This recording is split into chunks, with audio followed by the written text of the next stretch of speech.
আর কয়েকদিন বাদেই কুরবানির ঈদ, সেই ঈদ উপলক্ষে চুয়াডাঙ্গার পশুর হাটগুলা জমে উঠেছে। চুয়াডাঙ্গায় প্রায় 11টি হাট এই কুরবানি ঈদ উপলক্ষে বসছে।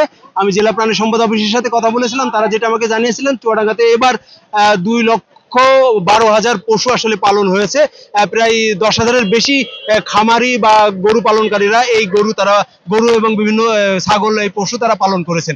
পর্যাপ্ত পরিমাণ গরু উঠেছে, প্রচুর গরু। এত গরু অন্যান্য বছর আমাদের মুকামে ওঠে না। এবছর যত গরু উঠেছে রেটটা ঠিক আছে, রেটটা কম আছে, যে ব্যাপারের জন্য ভালো আছে ইনশাল্লাহ। মাশাল্লাহ, এখানে যথেষ্ট পরিমাণ গরু উঠছে। আমি অনেক হাটে গেছি, সাতক্ষীরা, যশোর, খুলনা, রংপুর, বরিশাল, অনেক জায়গায় গেছি, কিন্তু এই হাটের পরিবেশটা অনেক সুন্দর। আমি এই মুহূর্তে আছি চুয়াডাঙ্গার দামোদর উপজেলার ডুগডুগি পশুর হাটে। এই হাটে এসে আসলে দেখলাম যে প্রচুর ক্রেতা সমাগম, ক্রেতা বিক্রেতারা ভিড় করেছে এই হাটে। দেশের বিভিন্ন জেলা থেকে, ঢাকা, চিটাগং সহ বিভিন্ন জেলা থেকে ব্যাপারীরা এসেছেন।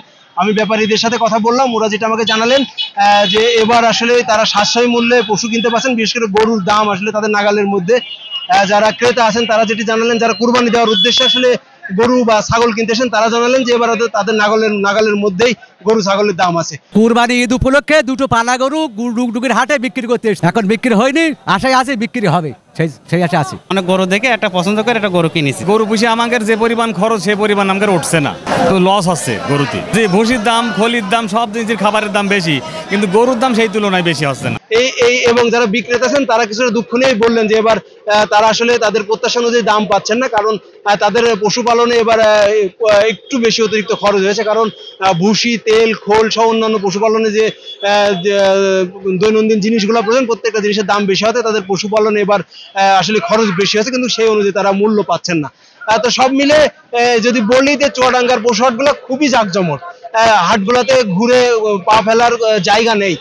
প্রচুর ক্রেতা সমাগম, প্রচুর বিক্রেতা, প্রচুর ব্যাপারী তারা এসছেন এবং প্রচুর গরু এবং অন্যান্য পশু এই হাটে উঠেছে।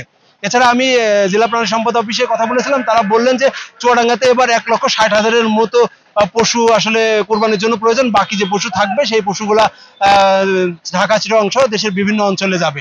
ধন্যবাদ। চুয়াডাঙ্গা একটি প্রাণী সম্পদ সমৃদ্ধ জেলা। এই জেলার খামারিরা এবার প্রায় 2,12,000 গবাদি পশু লালন পালন করেছে। এর মধ্যে প্রায় 1,57,000 ছাগল রয়েছে এবং 55,000 গরু রয়েছে।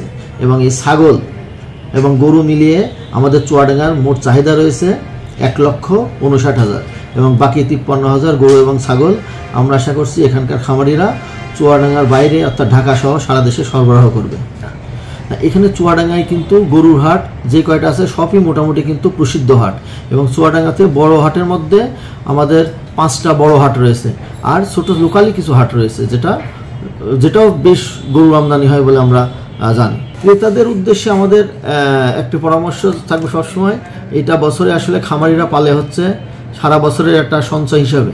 এটা আপনারা দাম দর করবেন যেন খামারি কোনোভাবে যেন না ঠকে এবং খামারি যেন লসের শিকার না হয়, সেই জিনিসটা আমরা ক্রেতাদের কাছে দৃষ্টি রাখতে